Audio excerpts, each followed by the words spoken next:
In this video, quick review of how to put in your insulation behind your shower wall and a vapor barrier to keep that insulation from growing mold.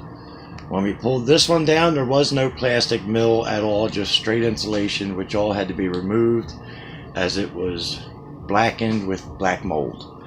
So real quick update, in a prior video on my channel you'll see how we installed this wet bed liner.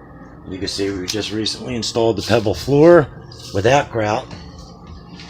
We just got done putting in our diverter system and tested it out. That's where our water comes from. So you see your pan liner comes up about 1 foot to 14 inches from the slab.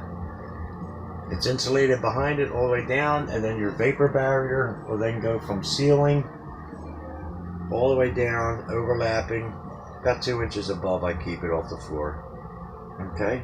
The idea is to capture any moisture that should penetrate tile or tile board and prevent that from going septic or rotting out.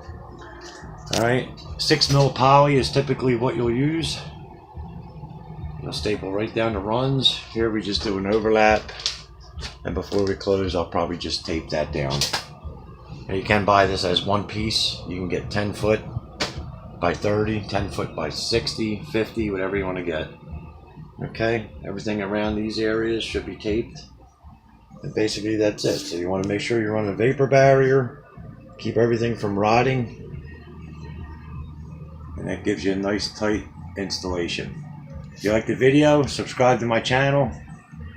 There's more how-to videos on shower pan liner and tile installation as well. Thanks for watching.